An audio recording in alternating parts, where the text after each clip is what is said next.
-2 ফর্মুলার স্বপ্ন কখনো পূরণ হবে না বললেন আমির খসরু। দেশপ্রেম নিয়ে জামায়াতের বক্তব্যের তীব্র সমালোচনা নজরুল ইসলামের। প্রশাসনে ফ্যাসিস্টদের রেখে নির্বাচন গ্রহণযোগ্য হবে না বললেন জামায়াত সেক্রেটারি। প্রয়োজনীয় সংস্কার শেষে দ্রুত ভোটের তাগিদ। এবং বেগম খালেদা জিয়ার স্বাস্থ্যের অবস্থা স্থিতিশীল, মেডিকেল রিপোর্ট পেলে পরবর্তী সিদ্ধান্ত জানালেন ডক্টর AZM জাহিদ।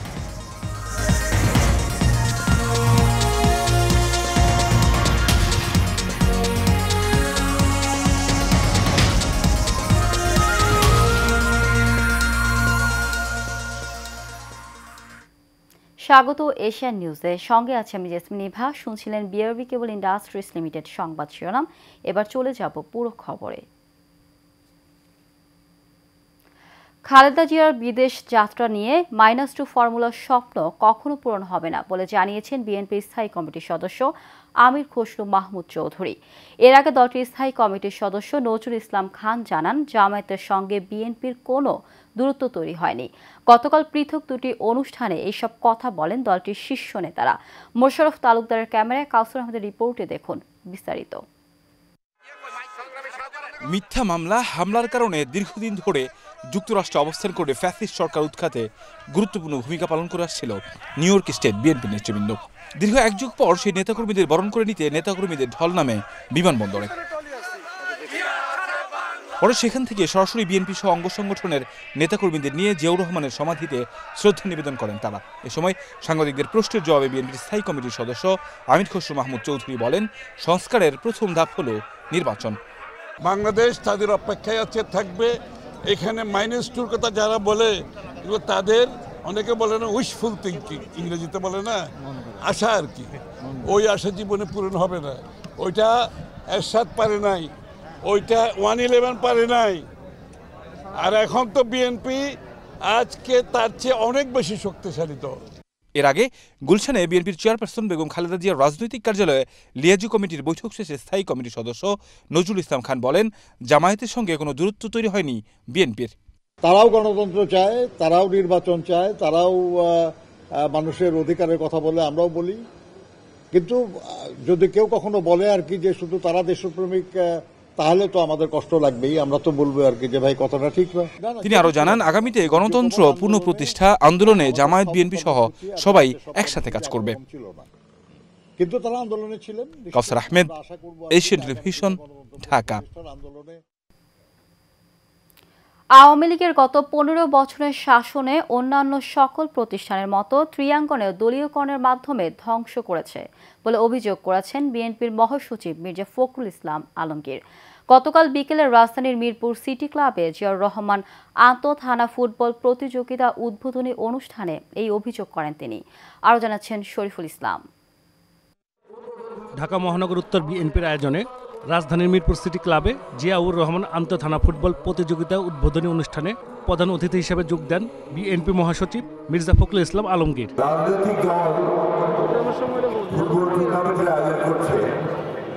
এ সময় বিএনপি মহাসচিব বলেন, গত 15 বছরে দলীয়করণের মাধ্যমে ক্রীড়াঙ্গনকে ধ্বংস করেছে পতিত স্বৈরাচার সরকার। যে ভয়াবহ যে ফ্যাসিস্ট যে সরকার, তাকে উৎখাতের সবচেয়ে বড় ভূমিকা যারা পালন করেছে তারা হচ্ছে ছাত্র এবং জনগণ।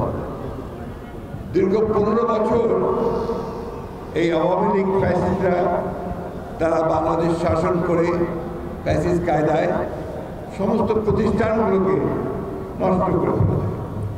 এই ক্রীড়াঙ্গন তার একটা বড় উদাহরণ। তরুণরা যেন বিপদগামী না হয়, এজন্য বিএনপি রাজনৈতিক পরিচয় না দেখে মেধা ও যোগ্যতার ভিত্তিতে তরুণদের ক্রীড়াঙ্গনে সুযোগ করে দিবে। আমাদের ক্রীড়াঙ্গনে আমাদের যে জিনিসটা সবচেয়ে বেশি দরকার তা হচ্ছে একটা অরাজনৈতিক একটা ঐক্য এবং মেধার চর্চা সবচেয়ে বেশি। সুযোগ যেন সবাই পায় এবং সেই সুযোগে যেন সবচেয়ে ভালো খেলোয়াড় বেরিয়ে আসতে চায়। এই সময় ঢাকা মহানগর উত্তর বিএনপির আহ্বায়ক আমিনুল ইসলাম তরুণদের মাদক মুক্ত রাখতে খেলাধুলার প্রতি জোর দিতে অভিভাবকদের প্রতি আহ্বান জানান। বাংলাদেশকে ক্রীড়াঙ্গনকে জাগিয়ে তোলার জন্য বাংলাদেশের ক্রীড়াঙ্গনে আমরা যাতে প্রত্যেকটি সেক্টরের যারা সুদীজন রয়েছে, যারা আমাদের পিতামাতা রয়েছে, বাবা মা রয়েছে, আমরা সেই বাবা মার উদ্দেশ্যে বলতে চাই যে আপনার সন্তানকে খেলাধুলার পাশাপাশি, পড়াশোনার পাশাপাশি আপনি যদি খেলাধুলায় আপনার সন্তানকে আকৃষ্ট করেন, তাহলে আপনার সন্তান শারীরিকভাবে এবং মানসিকভাবে সুন্দরভাবে সুস্থ জাতি হিসেবে তারা নিজেদেরকে গড়ে তুলতে পারবে। 26টি থানার অংশগ্রহণে এ প্রতিযোগিতার উদ্বোধনী দিনে পল্লবী থানার মুখোমুখি হয় দক্ষিণখান থানা। Shariful Islam, Asian television, Dhaka. জামায়াতে ইসলামীর সেক্রেটারি জেনারেল সাবেক এমপি অধ্যাপক মিয়া গোলাম পরোয়ার বলেছেন, সংস্কার না করে প্রশাসনে ফ্যাসিস্টদের রেখে নির্বাচন করলে তা গ্রহণযোগ্য হবে না। তিনি আরও বলেন, মুক্তিযুদ্ধে যে চেতনার কথা বলা হয়েছে তা আজও বাস্তবায়ন হয়নি। নতুন করে দেশ স্বাধীন হয়েছে। জামায়াতে ইসলামী সুদ, দুর্নীতি ও সন্ত্রাসমুক্ত জাকাত ভিত্তিক কল্যাণ রাষ্ট্র প্রতিষ্ঠায় কাজ করছে। একমাত্র আল্লাহর বিধান পালনের মাধ্যমে সেই কল্যাণ রাষ্ট্র প্রতিষ্ঠা করতে হবে বলেও জানান তিনি। আজ গাজীপুর জেলা জামায়াতে ইসলামীর কর্মী সম্মেলনে প্রধান অতিথির বক্তব্যে এইসব কথা বলেন গোলাম পরোয়ার।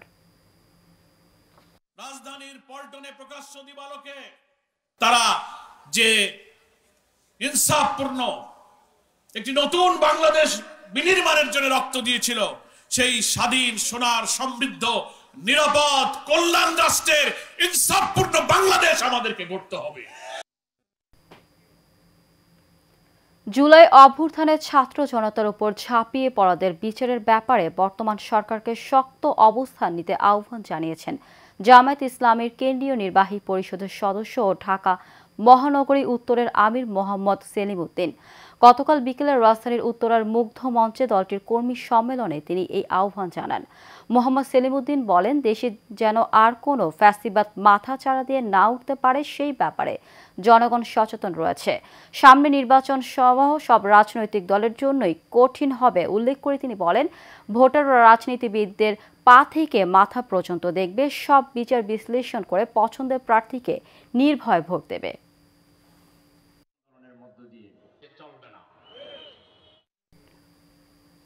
বিএনপির চেয়ারপারসন এবং সাবেক প্রধানমন্ত্রী বেগম খালেদা জিয়ার স্বাস্থ্যের অবস্থা স্থিতিশীল রয়েছে বলে জানিয়েছে তার ব্যক্তিগত চিকিৎসক ডাক্তার জাহিদ হোসেন। তিনি বলেন, তার স্বাস্থ্য পরীক্ষায় কিছু রিপোর্ট পাওয়া গেছে এবং সেই অনুযায়ী চিকিৎসা চলছে। লন্ডন ক্লিনিকে লিভার বিশেষজ্ঞ অধ্যাপক জন প্যাট্রিক কেনেডির তত্ত্বাবধানে চলছে খালেদা জিয়ার চিকিৎসা, যার পুরোটাই তদারকি করছেন তার বড় ছেলে তারেক রহমান। জাহিদ হোসেন বলেন, আজ আরও কিছু রিপোর্ট পাওয়া যাবে। রিপোর্টের ভিত্তিতে তার চিকিৎসা পদ্ধতিতে কিছুটা পরিবর্তন এনেছেন চিকিৎসকরা। এদিকে বেগম খালেদা জিয়ার জন্য এয়ার অ্যাম্বুলেন্স ও প্রয়োজনীয় সেবা সরবরাহ করায় কাতারের আমির শেখ তামিম বিন হামাদকে গভীর কৃতজ্ঞতা জানিয়েছে বিএনপির ভারপ্রাপ্ত চেয়ারম্যান তারেক রহমান।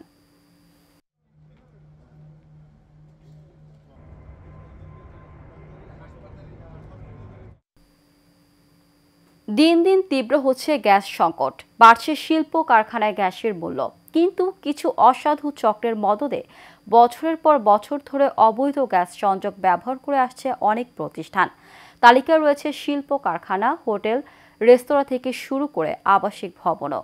হুমায়ুন কবির সুমনের রিপোর্ট, জানাচ্ছেন শেখ ফাহিম।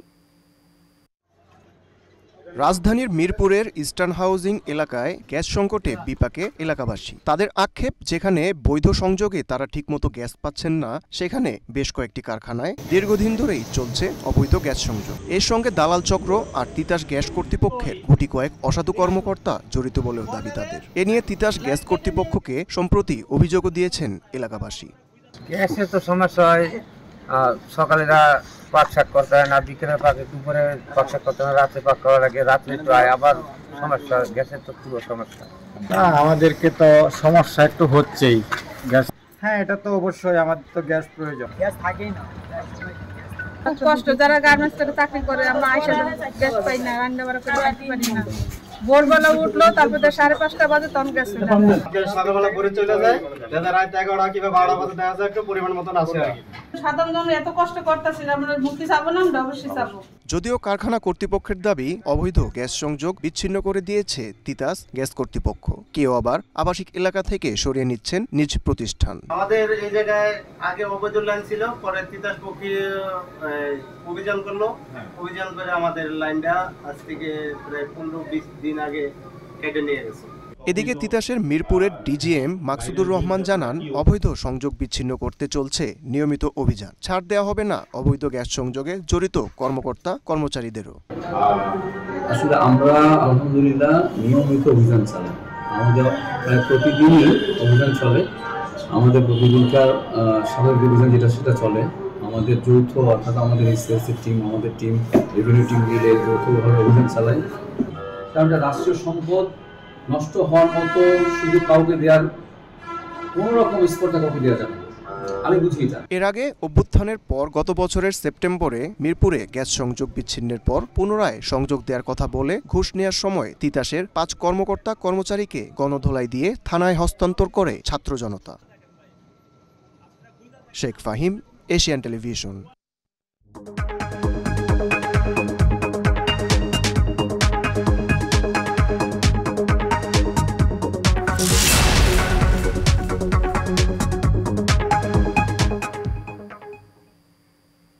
এবার এক্সিম ব্যাংক বাণিজ্য সংবাদ। প্রিমিয়াম মেগা গেটেড কমিউনিটি রূপায়ণ সিটিতে শুরু হলো রূপায়ণ city present Praava health fest এবং চিত্রাঙ্কন প্রতিযোগিতা, যেখানে বিশেষজ্ঞ চিকিৎসকরা নিচ্ছেন স্বাস্থ্যসেবা ও পরামর্শ। এই ফেস্ট চলবে 11 জানুয়ারি পর্যন্ত। মেহরাব সুমনের রিপোর্ট। সবুজে ঘেরা পরিবেশ এবং স্বাস্থ্য সচেতন নাগরিকদের জন্য পর্যাপ্ত খোলা জায়গা নিয়ে নির্মিত আধুনিক প্রিমিয়াম মেগা গেটেড কমিউনিটি রূপায়ণ সিটিতে আয়োজন করা হয় রূপায়ণ city presents Praava health fest এবং চিত্রাঙ্কন প্রতিযোগিতা। সিটির বাসিন্দাদের সমাজ সেবামূলক কর্মকাণ্ডের ধারাবাহিকতায় রূপায়ণ সিটিতে এই আয়োজন করা হয়। চমৎকার এই আয়োজন ভিন্ন মাত্রা যোগ করেছে রূপায়ণ সিটিতে, যেখানে বিশেষজ্ঞ চিকিৎসক দিচ্ছেন স্বাস্থ্যসেবা ও পরামর্শ। ফ্যামিলি ফিজিশিয়ানই কিন্তু প্রাইমারি লেভেলে চিকিৎসাটা দিয়ে থাকে, এবং যেটা খুবই ম্যান্ডেটরি। আপনার যে কোনো ধরনের ডিজিজ বা হেলথ ইস্যুস সবকিছু কিন্তু ফ্যামিলি ফিজিশিয়ান। এখানকার যে কমিউনিটিটা আছে রূপায়ণ সিটির, তো ওদেরকে আসলে একটা হেলথ সার্ভিস দেয়া। তো আমাদের সাথে হচ্ছে কি আমরা ভাইটাল নিয়েছিলাম, হাইট ওয়েট এগুলোর সাথে আমাদের ডক্টর ছিল, আমি ক্লিনিক্যাল নিউট্রিশনের ডায়েটিশিয়ান আছি। স্বাস্থ্য সচেতন নগরবাসীর স্বাস্থ্যসেবা বৃদ্ধির লক্ষ্যে এই আয়োজন বলে জানান প্রাভার ম্যানেজার। আমরা আজকে এসেছি রূপায়ণ সিটি উত্তরাতে। আমরা রূপায়ণ সিটির কোলাবোরেশনে একটা প্রাভা হেলথ কমিউনিটি ফেস্ট করছি। আমরা আসলে কমিউনিটিতে কিভাবে স্বাস্থ্য সচেতনতা বাড়ানো যায় এবং হেলথ কেয়ারটাকে কিভাবে আরও অ্যাক্সেসিবল করা যায়, ওটা নিয়ে আমরা কাজ করছি। প্রাভা হেলথে যে বিভিন্ন সার্ভিসগুলো আছে, ধরেন আমাদের 24টারও বেশি ডিপার্টমেন্টের 70টারও বেশি ডক্টর আছে, আমাদের বিভিন্ন ল্যাব টেস্ট আছে যেটা আমরা ঘরের ল্যাবের মাধ্যমে হোম স্যাম্পল কালেকশনও করে থাকি। ভবিষ্যতেও এ ধরনের হেলথ ফেস্টের আয়োজন করা হবে বলে জানান সংশ্লিষ্টরা।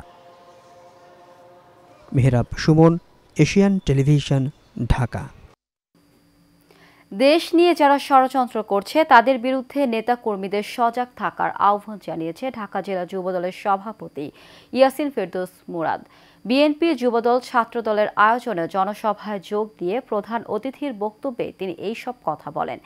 এর আগে বিভিন্ন ওয়ার্ড থেকে মিছিল নিয়ে জনসভাস্থলে যোগ দেন নেতাকর্মীরা। এই সময় সুতিপাড়া ইউনিয়ন বিএনপির ৩ নং ওয়ার্ড বিএনপির সভাপতি মোহাম্মদ আতাউর রহমান খানের সভাপতিত্বে বিশেষ অতিথি হিসেবে বক্তব্য রাখেন উপজেলা বিএনপির সাবেক সাধারণ সম্পাদক অধ্যক্ষ এম এ জলিল, ঢাকা জেলা মহিলা দলের আহ্বায়ক সাবিনা ইয়াসমিন, ঢাকা জেলা বিএনপির সাবেক প্রচার সম্পাদক সুনীল শাহ সহ অনেকে।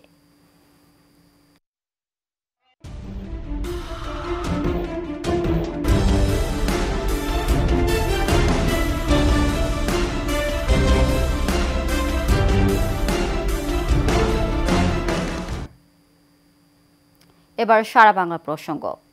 সরকার নিষিদ্ধ করার পরও বন্ধ হচ্ছে না পলিথিনের ব্যবহার। শহর কিংবা গ্রাম সবখানেই অবাধে চলছে পলিথিন। শিল্পাঞ্চল গাজীপুরে নিষেধাজ্ঞার মধ্যেও ছোট ছোট কিছু কারখানায় দাদন দিয়ে প্রকাশ্যেই পলিথিন ব্যবসা চলছে। সংশ্লিষ্টদের দাবি, স্বল্প মূল্যের বিকল্প ব্যাগ ছাড়া নিয়ন্ত্রণ করা সম্ভব নয় পলিথিনের ব্যবহার। আরিফ খান আবির রিপোর্টে বিস্তারিত জানাচ্ছেন শেখ ফাহিম। কাঁচা বাজার থেকে পলিথিন ব্যাগ নিষিদ্ধ করে প্রজ্ঞাপন দেয় পরিবেশ, বন ও জলবায়ু পরিবর্তন মন্ত্রণালয়।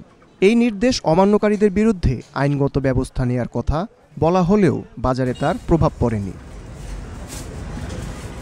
কাঁচা বাজার থেকে শুরু করে প্রায় সব ধরনের বাজারে নিষিদ্ধ পলিথিনের অবাধ ব্যবহার চলছে। ক্রেতা বিক্রেতা কেউই এই নিষেধাজ্ঞা মানছেন না। পুলিশ আর কিছু দিতে পারি না, নাঙ্গল পুলিশ দিতে হয় বাধ্যতামূলক। ওইরকম কিছু নিয়ে আসি না, কারণ পুলিশ করে দেয়, এই কারণে নিয়ে আসি না। নিষিদ্ধগুলো পলি 240 টাকা কেজি, তারা সিন্ডিকেট করে ব্যবসা করতেছে, বড় বড় দোকানদার। নিষিদ্ধ পলিথিন কোথায় করছে এটা তো আমি জানি না, এটা আমার জানা নাই। পলিথিন তো এই কয়েকদিন অভিযান চালাই আরো আমাদের বিপদে ফেলাইছে। যখন থেকে পাইবো তখন আর পলিথিন ব্যবহার করবো। কি পাবেন? ব্যাগ ট্যাগ অন্য কিছু পাইতে হইব। বাজারে পলিথিন বন্ধ করতে খুচরা পর্যায়ের পাশাপাশি কোম্পানিগুলো বন্ধ করে দেওয়ার কথা বলছেন পরিবেশ কর্মীরা। শুধুমাত্র সুপার শপগুলোতে আমরা দেখেছি যে পলিথিনের পরিবর্তে তারা কোনো ব্যাগ দিচ্ছে, কিন্তু ব্যাগ দিলেও অনেক বেশি টাকার বিনিময়ে সেই ব্যাগগুলো কিনে নিতে হচ্ছে। পলিথিনকে বন্ধ করতে হলে একদিকে যেমনিভাবে আমাদের উৎপাদন বন্ধ করতে হবে, তেমনিভাবে কিন্তু আলাদা সাস্টেইনেবল কোনো ব্যাগকে বাজারে নিয়ে আসতে হবে। যদি তা না হয় তাহলে পলিথিন বন্ধ করা একদিক থেকে সম্ভব। পলিথিন নিষিদ্ধ ঘোষণার পর থেকে বাজারগুলোতে ভ্রাম্যমাণ আদালতের অভিযান পরিচালনা করা হচ্ছে বলে জানায় পরিবেশ অধিদপ্তর। সমস্যা হচ্ছে খুব ছোট্ট আকারে, ছোট্ট পরিসরে গোপনেও একটা জায়গা তৈরি করা সম্ভব হয়। এই কারণে সম্পূর্ণ নির্মূল করা আমাদের জন্য একটু চ্যালেঞ্জ হয়ে দাঁড়িয়েছে। কিন্তু আমরা আমাদের গোয়েন্দা তথ্য কিংবা এই তথ্যের মাধ্যমে তাদের অবস্থান শনাক্ত করে আমরা তাদের বিরুদ্ধে ব্যবস্থা নেওয়ার জন্য ইতিমধ্যেই সদর দপ্তরের সহযোগিতা চেয়েছি এবং আমাদের যে জেলার ম্যাজিস্ট্রেট রয়েছেন, জেলা প্রশাসক মহোদয়, ওনাকেও আমরা বিষয়টি জানিয়েছি। পলিথিন নিষিদ্ধকরণে প্রয়োজন কার্যকর পদক্ষেপ, সচেতনতা বৃদ্ধি এবং সাশ্রয়ী মূল্যে বিকল্প সরবরাহ। তা না হলে পলিথিন ব্যবহারে লাগাম টানা কঠিন হবে বলে মনে করছেন সংশ্লিষ্টরা। Sheikh Fahim, Asian television. সেতু থাকলেও নেই সংযোগ রাস্তা। দুই পাশের মাটি ভরাট না থাকায় সেতুটি কোনো কাজে তো আসছেই না, উল্টো এতে চরম ভোগান্তিতে পড়েছে ব্রাহ্মণবাড়িয়া নবীনগর উপজেলার জিনতপুর ইউনিয়নের হুড়ুয়া ও কাঠালিয়া গ্রামসহ আশেপাশের কয়েকটি গ্রামের হাজারো মানুষ।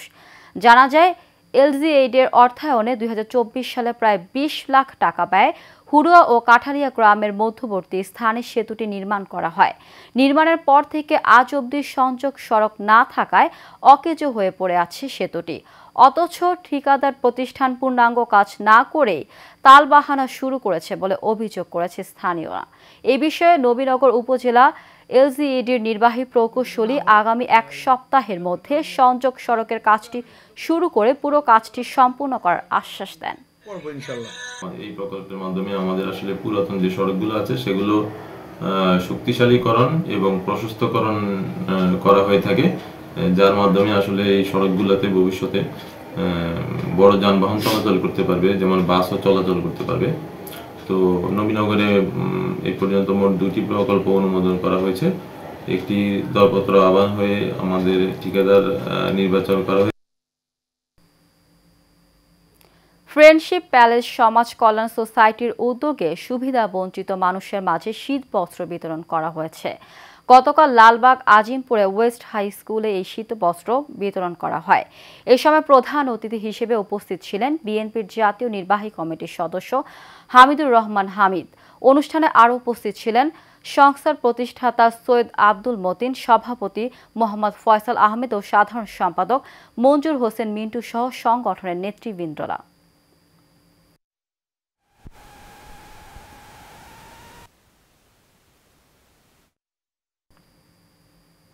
গাইবান্ধার শাহঘাটায় যমুনা চরাঞ্চলে নদী ভাঙন কবলিত অসহায় গরিব রোগীদের ফ্রি মেডিকেল ক্যাম্পে চিকিৎসা দেওয়া হয়েছে। শাহঘাটা পাইলট উচ্চ বিদ্যালয় মাঠে এই মেডিকেল ক্যাম্পের উদ্বোধন করা হয়। এতে প্রধান অতিথি হিসেবে বক্তব্য রাখেন Bogura clinic and diagnostic centre পরিচালক ডাক্তার মোহাম্মদ জাহিদুল ইসলাম। বিশেষ অতিথির বক্তব্য রাখেন কাছের মানুষ স্বেচ্ছাসেবী সংগঠনের সভাপতি কাউসার আহমেদ, ডাক্তার সাউদ আল হক, ডাক্তার শারমিন সাথী সহ আরও অনেকে। কাছের মানুষ স্বেচ্ছাসেবী সংগঠনের আয়োজনে বগুড়া ক্লিনিক অ্যান্ড ডায়াগনস্টিক সেন্টারের উদ্যোগে এই মেডিকেল ক্যাম্প পরিচালিত হয়।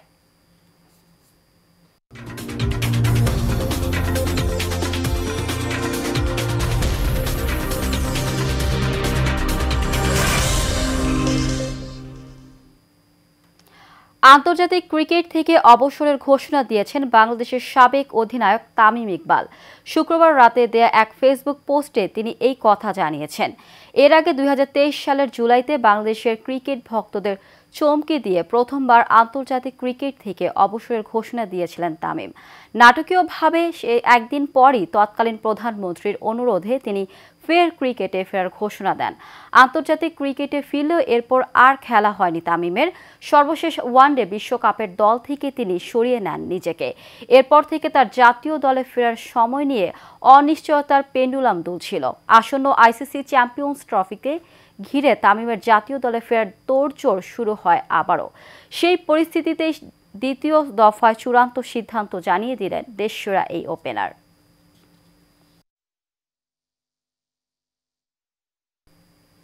শেষ করব এশিয়ান নিউজ। তার আগে বিআরবি কেবল ইন্ডাস্ট্রিজ লিমিটেড সংবাদ শিরোনামগুলো জানিয়ে দিব আরও একবার।